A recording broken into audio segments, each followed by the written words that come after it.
Nous vous avions promis de revenir régulièrement sur des idées de randonnée dans la région, la randonnée étant l'un des loisirs préférés des Français, chose promise, chose due. Nous allons aujourd'hui parler de randonnée à raquettes avec comme guide le président délégué du comité départemental de randonnée pédestre de la Loire. J'ai nommé Bernard Bissuel. Bonjour. Bonjour. Merci d'être avec nous. Alors l'actualité de la randonnée à raquettes, on dit à raquettes, c'est comme ça, c'est pas très beau, mais c'est comme ça.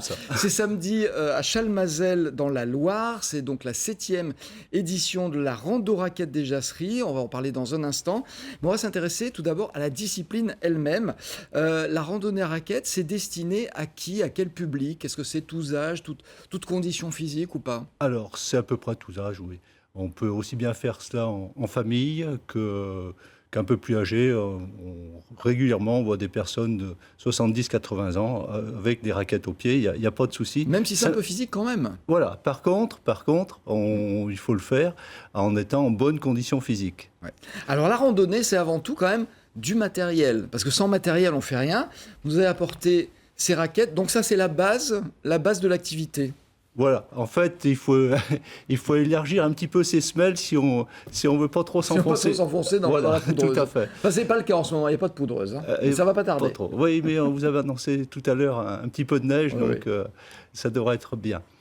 Donc ces raquettes, on les trouve dans le commerce, la fourchette de prix. À partir de 80 €, vous avez une bonne paire de raquettes, style celle que vous venez de montrer. Bon, après, ça peut aller beaucoup plus haut pour celui qui veut en faire un sport un peu plus, on va dire, quelque chose d'un peu plus sportif. Oui, voilà. Si on fait le cacou en plaqué or, on peut tout imaginer. Il faut des chaussures particulières ou pas? Alors, des chaussures particulières, il faut de bonnes chaussures de randonnée.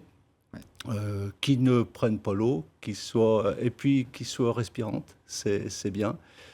Ça évite d'avoir d'abord les pieds mouillés ou d'avoir trop de transpiration. Sinon, non, de bonnes chaussures de randonnée, c'est bien. Oui. Voilà. Élément indispensable, les bâtons. Alors, ce ne sont pas des bâtons de ski, ils sont différents? Ce sont des bâtons de randonnée qui se règlent, donc réglables, avec pareil, avec on va dire les ronds, qui sont un peu plus d'un diamètre légèrement supérieur. Voilà, pour pouvoir éviter de les enfoncer dans la neige, la neige fraîche. Pour vous équilibrer quand vous marchez. Un mot sur la tenue particulière? Alors, la tenue, maintenant, on a la chance d'avoir des tenues de plus en plus techniques, c'est-à-dire qui laissent échapper la transpiration. Et puis, donc là, pour avoir le corps toujours au sec, et puis, suivant, avoir une tenue imperméable, c'est bien quand il neige ou si jamais il se met à pleuvoir. On a vu que c'était physique, on a vu quelques images. Qu'est-ce qu'on emporte avec soi d'indispensable? Petit casse-croûte, un peu d'eau? Alors, bien sûr, toujours les barres de céréales, toujours quelque chose à grignoter, de l'eau et peut-être même une boisson chaude, c'est très bien. Couverture de survie si on n'a pas pris sa boussole? Alors, couverture de survie, c'est toujours un fond de sac. Il faut toujours avoir sa couverture de survie. Tous les bons randonneurs en ont une. Voilà, une couverture de survie, c'est quelque chose un petit peu d'indispensable. Une mini trousse de pharmacie, surtout si vous êtes avec un petit groupe, c'est aussi indispensable. On ne sait jamais ce qui peut arriver. On ne sait jamais. Et puis surtout, bien prendre soin de regarder la météo avant de partir. Oui. Alors, où est-ce que ça se pratique? Ça, c'est une question importante. Je l'ai dit il y a un instant, il y a la randonnée de Chalmazel, donc c'est samedi, c'est la 7e édition. C'est complet, pas la peine de vous inscrire, elle est victime de son succès. En revanche, à Chalmazel, on peut quand même y aller parce qu'il y a d'autres circuits qu'on peut emprunter et on les a en images. Regardez comme les choses sont bien faites. Il y a 3 circuits, on peut dire que c'est pour des niveaux différents. Voilà, donc il y a un tout petit circuit de 3 km qui va rester proche de la station. C'est l'écureuil. Voilà, c'est l'écureuil, il n'y a pas trop de dénivelé, c'est le circuit familial type. Vous le faites très facilement à tout âge. Et là, c'est sécurisé, le circuit est balisé, pas de souci. Alors, il y a un circuit qui est un petit peu plus long, qui s'appelle le circuit du chevreuil. Alors, celui-là, on va apercevoir. Voilà, celui-là, vous avez un petit peu de dénivelé, quelques descentes, c'est un tout petit peu plus technique. Alors, quand je parle technique, c'est très, très relatif. Là aussi, c'est adapté aux familles. Bon, il faut simplement s'être entraîné un tout petit peu avant, on va dire 1 heure avant, c'est tout. Et puis alors là, j'allais dire, c'est pas pour les pros, mais il faut être un peu plus aguerri, c'est le circuit du renard. Oui, celui-là, c'est pas pour les pros, mais simplement, il y a plus de dénivelé. Vous allez faire 500 mètres de dénivelé monté, autant la descente, mais pour ceux qui le veulent, vous pouvez aussi utiliser le télésiège, soit pour monter, soit pour descendre. Et par contre, par très beau temps, vous découvrez la chaîne des Alpes et c'est un très beau panorama. Alors, on peut adhérer à une fédération ou pas pour pratiquer la raquette à neige.